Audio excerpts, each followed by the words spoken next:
Hi nerds, and welcome to another episode of NerdRage Reviews.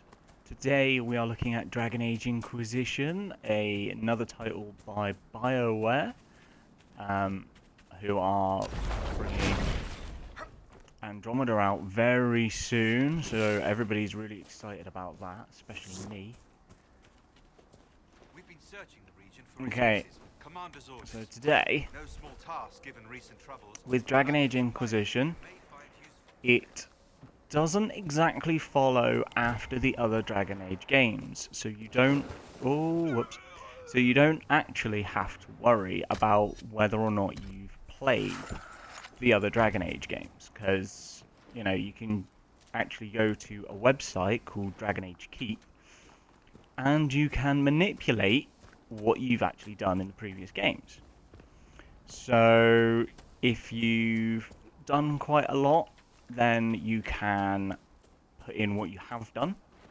If you didn't like a lot of the choices that you made in the previous games, and you don't want those choices to show up on here, then you can actually change those as well. So you can literally manipulate a vast amount of history in your own save files, which is pretty cool. It also gives you more freedom with characters as well, because normally, you can only pick the humans, and you can only pick like the classes, which is Mage, Rogue, and Warrior. But in this one, you can actually pick whether you are a elf, a dwarf, a human, or a Canary, which is what I am here. It's a very interesting dialogue if you are a Canary mage.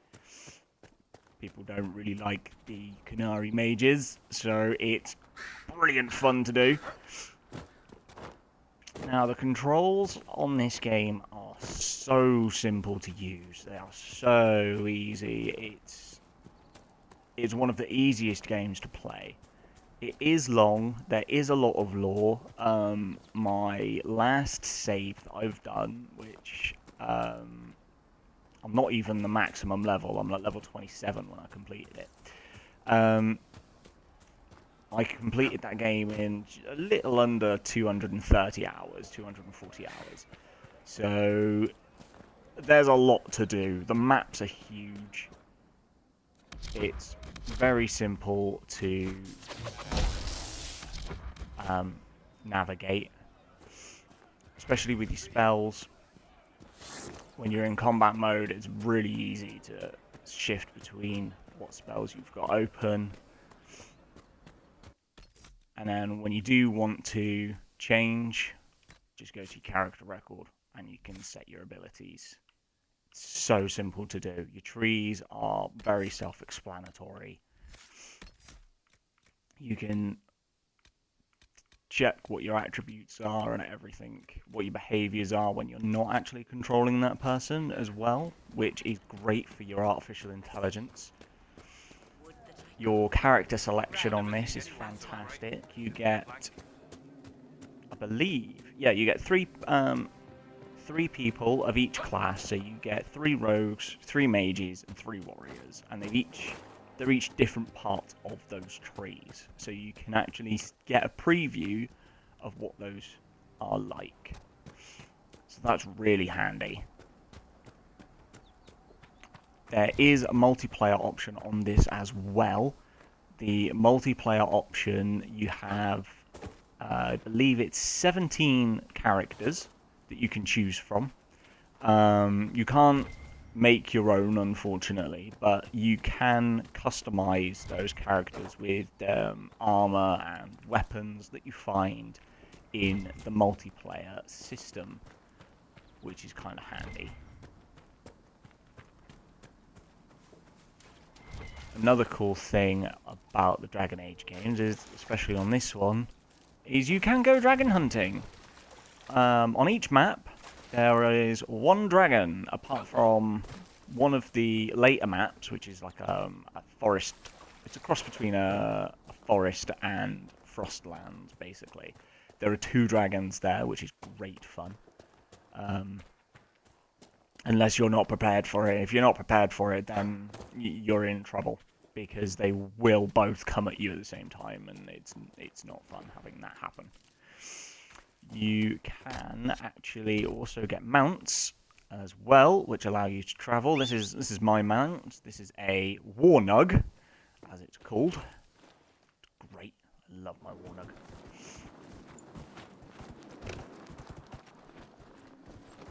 The easiest, it's the fastest way to travel in these, like in the world map, because the maps are massive. If I just give you a, here you go, look, I haven't even opened up this entire map. This map is massive. It's one of the biggest maps in the actual game, and it's the first area that you come to as well, so there's loads to do.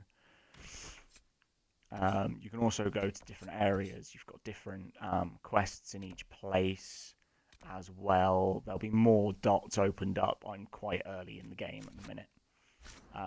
But like I said, this isn't my first save, so... Yeah, sorry, he makes some weird noises. So yeah, the main game itself is huge. Now, when it comes to your user interface, it all works in dials. So all your commands in dials, all of your attacks in dials, all of your options in a dial, unless you're in your inventory and then it's listed, which is fan-bloody-tastic. Another cool thing is, if I go to inventory, another little cool thing is you can outfit your other characters with weapons and armor, which will change how they appear, and you can kit those armor, like that armor, out with attachments, so you can put arms and legs on, and it will actually change the appearance of the main chest piece that you put on, which is kind of fun. You can also change the color of them as well. There's loads of things you can do with your character customization on this. The soundtrack is fantastic. It's very deep. It's very, like, depending on where you are. Like when you're in combat, it sort of really pumps the action out. And when you're in areas, it's like if you're in a calming area, then you'll feel play calmer music and stuff like that.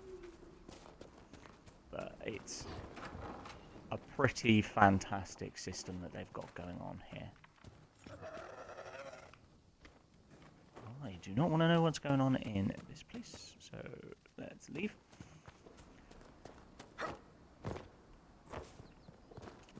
Another cool thing about the Dragon Age series is you actually get to pick your subclass. So I'm a mage, obviously. However, when I get to a certain point, I can be one of 3 subclasses. I can focus on destruction, I can focus on being a mage tank, or I can focus on being a healer.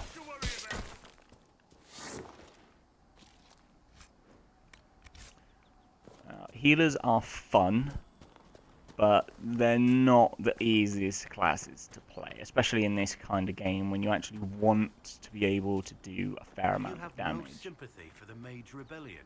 So It's not as simple as you think, what you dear. want to do is you want to spec yourself for being either a damage class, so either the Necromancer class or the Destruction class, and then you want to go down You wouldn't stand a those sort of chance trees. against I mean, if you want to play a healer, and just make sure that your character's artificial intelligences are extremely aggressive, and then you can get some serious damage done. If not, it's going to be a while. The Mage Tank class, however, the Spirit Knight, I love the Spirit Knight class. This mage here, Vivian, she's a Spirit Knight. That's one of the armors that I was on about that you can change. You know, normally she won't have those metallic gloves on, or those boots. So I've added those boots on. Now, I hope this gives you a better indication of sort of what Dragon Age is like. It's very open world. It's not linear. It's a huge open world. Lots of quests, lots of side quests, lots of talking to your companions and getting missions and opinions off of them. So there is a morality engine in it. So there is a lot to do. You can't actually get bored with this game. There's so much to do. You can't really get bored with it. So if you weren't sure about it, my advice is get the game, regardless of whether you've played the Dragon Age series or not. Go to Dragon Age Keep and use the information on Dragon Age Keep to manipulate the kind of storyline that you want in this game, and then pick your character. It'll be a lot easier that way. Alright, so thank you very much for watching. I apologise that this is like the first video I've done this week. I haven't been very well, as you can probably hear me sniffling away. I haven't been very well, unfortunately. So today's going to be a double feature. The next episode, which will be uploaded pretty much after this one, is going to be Star Wars Battlefront. So I will see you soon. Bye for now.